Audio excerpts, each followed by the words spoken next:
Can you repeat that question?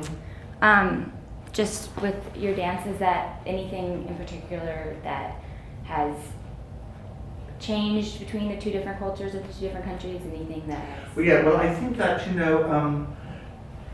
here in America, I think that dance is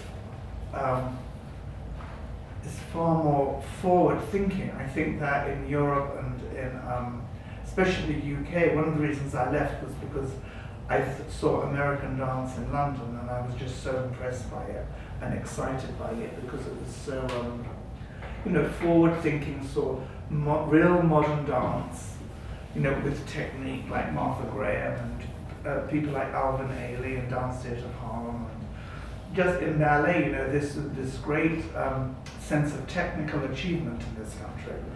And so people were doing the classics like Swan Lake and Sleeping Beauty, but also using ballet to go forward. And part of that, of course, was George Balanchine. So I think that one thing about ballet is that, the training uses the same vocabulary throughout the world. So we have a dance vocabulary. I'm sure people have heard of pliés or arabesque. So people use those words, those French words, all over the world, from Russia to, if you go to South Africa or Australia, or even to China. I taught in China. So the great thing about ballet is that in order to teach, or in order to show your art, you really don't have to speak the language. You just need to be expressive in what you do, because we use the same technical language throughout the world. So I think that's a huge difference between ballet, I wouldn't say all dance, but ballet especially, and any other art form. Because I can't imagine being a writer and going to China and teaching them how to write, for example. You'd need an interpreter. And we do have interpreters too in ballet, and I've used them. And I think what's really interesting is that they never say what you're really saying. They sort of translate it into what is easiest for them to present. So they don't use the nicety of the languages. So I feel that when I go, and I've gone all over the world, I really try not to use an interpreter, and I try to explain through my language and through my body, because don't we speak through our body in dance, so that makes it much easier. So. Yeah. And I think much more universal than any other art. Maybe as a painter you can show a painting, but I don't think that's as universal. And to teach someone how to paint is probably completely different. So, that's what I think. So in a way, it's great to be a dancer, a ballet dancer, and go abroad and teach. You covered so many things. I have one last question. Is there anything that you feel, how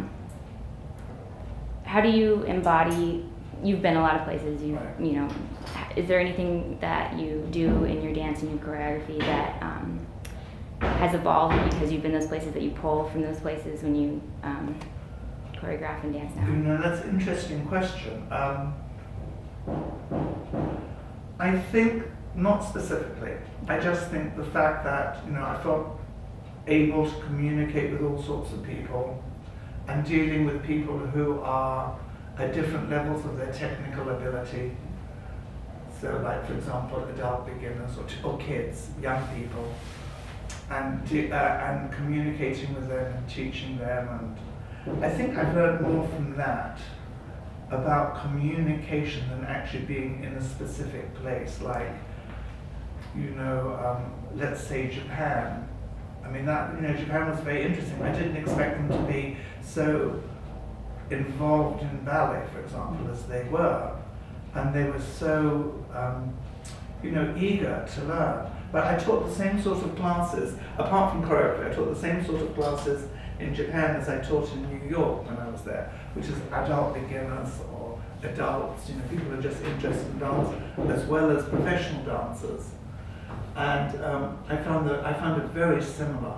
Of course, the experience of being in Japan was completely different, But I can't say I used any of the culture in my choreography, if that's what you mean.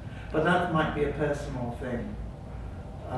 because, I just have some great